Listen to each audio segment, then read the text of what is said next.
Haleluya. Shalom saudara yang dikasih dalam Tuhan. Puji Tuhan. Hari ini kembali lagi saya menyapa setiap umat Tuhan dimanapun Bapak Ibu Saudara berada melalui program Bible and Coffee. Saya rindu melalui program ini setiap kita umat Tuhan tetap terus kuat menghadapi badai, tetap terus fokus kepada Tuhan bukan kepada masalah, dan tetap terus maju untuk meraih janji Tuhan dalam kehidupan kita. Karena itu saya juga mengajak setiap umat Tuhan yang sudah terberkati melalui program Bible and Coffee ini, bagikan kembali renungan singkat ini sehingga hidup kita boleh menjadi berkat buat banyak orang. Terlebih khusus ketika kita bagikan melalui sosial media kita, itu akan menjangkau banyak jiwa untuk hormat dan kemuliaan nama Tuhan. Puji Tuhan. Kita akan kembali merenungkan firman Tuhan. Kita berdoa, kita datang kepada Tuhan. Bapa, dalam nama Yesus kami mengucap syukur karena hari-hari hidup kami aman dalam tangan Tuhan. Tuhanlah yang memelihara kami, sungguh kami tidak kekurangan suatu apapun yang baik dalam kami mengiring Tuhan. Dan hari ini kami kembali rindu untuk merenungkan sebagian daripada firman-Mu. Roh Kudus urapi kami dengan roh hikmat dan wahyu sehingga kami mengerti akan kebenaran.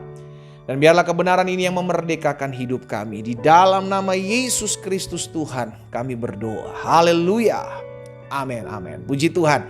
Saudara yang dikasih dalam Tuhan, suatu kali Raja Israel yakni Yoram. Siapa Yoram? Yoram adalah anak dari Ahab dan Isabel. Saudara yang dikasih dalam Tuhan, orang-orang yang tidak takut akan Tuhan ini mengadakan peperangan dengan orang-orang Moab gitu kan. Dan Raja Israel yakni Yoram ini dia mengajak juga Raja Yehuda yakni Yosafat. Raja Yehuda atau Yosafat ini adalah seorang yang takut akan Tuhan, seorang yang mengandalkan Tuhan. Jadi dua orang raja ya kan dari Israel Selatan dan Israel Utara ini bergabung bersama-sama untuk menyerang orang Moab. Saudara yang dikasih dalam Tuhan. Kita lihat sama-sama dalam 2 Raja-Raja pasal 3 ayat 9 dan ayat 11. Kita lihat karena ada satu pembelajaran yang akan kita lihat sama-sama, yang kita pelajari sama-sama. Maka berjalanlah Raja Israel dan Raja Yehuda dan Raja Edom, tetapi sesudah mereka keliling 7 hari perjalanan jauhnya, maka tidak terdapat air untuk tentara, untuk hewan yang mengikut mereka. Saudara yang dikasih dalam Tuhan. Jadi ketika mereka berjalan untuk menyerang orang Moab ini, mereka melalui padang gurun Edom. Saudara yang dikasih dalam Tuhan, 7 hari mereka berjalan. Mereka haus dong, mereka manusia, mereka haus. Ada hewan-hewan di sana mengikuti mereka, mereka haus. Tetapi apa yang terjadi? Mereka tidak mendapatkan air. Mereka tidak mendapatkan air, mereka kesusahan air. Nah, apa yang terjadi di ayat selanjutnya? Lihat perkataan Raja Israel yakni Yoram. Raja Israel adalah raja yang tidak takut akan Tuhan karena dia dari keturunannya Ahab ya saudara ya. Apa perkataan dia? Ayat 10. Lalu berkatalah Raja Israel ini, "Wahai Tuhan telah memanggil ketiga raja ini untuk menyerahkan mereka ke dalam tangan Moab." Mereka menyerah. Perkataan Raja Israel yakni Yoram ini menyerah. Perkataan kehilangan pengharapan saudara. Orang kalau gak takut akan Tuhan, perkataannya itu lemah ya. Orang kalau gak takut akan Tuhan, tidak ada hati yang takut akan Tuhan dalam hidupnya, tidak memiliki Tuhan dalam hatinya, perkataannya itu hopeless. Jadi orang terlihat ya gitu ya, orang takut akan Tuhan, orang mengandalkan Tuhan itu terlihat dari ucapannya saudaraku.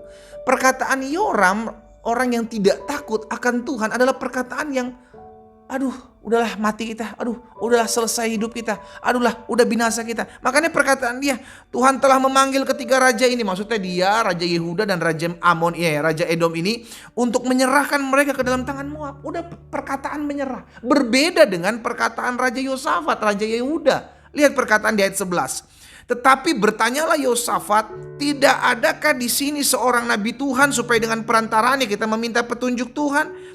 Lalu salah seorang pegawai Raja Israel menjawab, katanya, di sini ada Elisa bin Safat yang dahulu melayani Elia. Orang kalau hidup takut akan Tuhan, ketika mendapatkan kesusahan dia cari Tuhan, saudara. Ini lihat ya, ini ada dua perbedaan gitu ya, saudara ya, dari kedua orang ini. Yang satu orang yang tidak takut Tuhan, orang yang tidak memiliki Tuhan dalam hidupnya, sehingga dampaknya adalah perkataan yang melemahkan. Perkataan yang membuat tawar hati, perkataan yang hancur hati gitu, menghancurkan hidupnya dan orang-orang yang mengikutinya, orang-orang yang ada di sekelilingnya. Berbeda dengan orang yang hidup takut akan Tuhan, orang yang hidup memiliki Tuhan. Perkataannya jelas, dia langsung cari Tuhan. Oke, ayo kita cari Tuhan.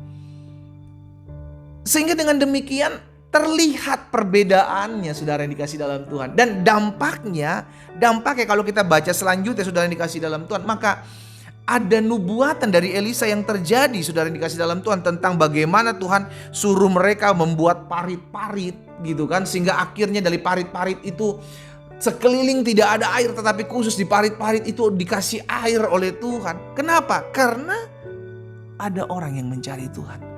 Hari ini dimanapun saudara berada, engkau lihat keadaan apapun yang engkau hadapi. Jangan sekali-kali engkau memperkatakan apa yang melemahkan imanmu. Justru itu membuktikan bahwa engkau sejatinya sudah tidak lagi mengandalkan Tuhan. Ayo buat seperti Raja Yosafat, cari Tuhan. Kenapa? Karena yang memberi hidup itu bukan air. Nah di sini yang saya mau bagikan adalah mereka akhirnya mendapatkan air saudara. Ya, mereka akhirnya mendapatkan air. Air bisa memberikan manusia kehidupan, tetapi kehidupan sesungguhnya itu berasal dari Tuhan. Yosafat mencari sumber hidupnya. Yosafat mencari Tuhan sehingga akhirnya mendapatkan kehidupan karena Tuhan adalah sumber kehidupan. Tetapi berbeda dengan Raja Yoram, raja yang tidak takut akan Tuhan ini. Dia fokusnya kepada air. Waduh, gak dapat air, aduh mati kita, aduh selesai kita.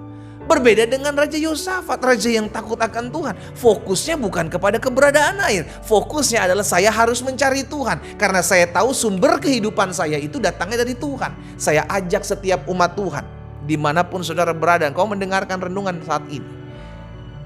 Apapun keadaan hidupmu, itu seharusnya tidak bisa menentukan setiap keberadaan kita. Gak bisa menentukan keberadaan kita.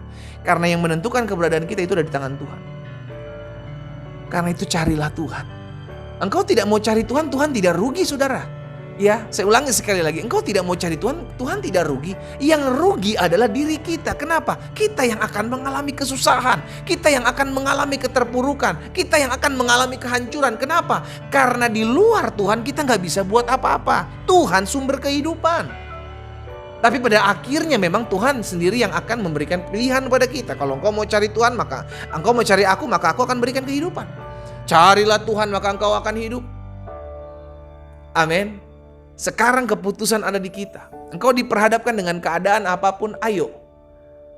Jangan cari yang sebenarnya engkau perlukan. Carilah Tuhan. Karena sejatinya yang kita benar-benar butuhkan, kita benar-benar perlukan adalah Tuhan yang menjadi sumber kehidupan kita. Kita berdoa, kita datang kepada Tuhan. Bapa, dalam nama Yesus, kami mengucap syukur buat setiap kebenaran firman Tuhan yang Tuhan bukakan buat kami. Ampuni kami kalau selama ini yang kami cari adalah bukan Tuhan. Yang kami cari adalah apa yang menjadi keperluan keseharian kami. Tapi hari ini melalui kebenaran firman Tuhan kami dibukakan bahwa semua itu berasal daripada Tuhan. Kehidupan kami milik Tuhan. Tuhanlah yang memberikan kami hidup.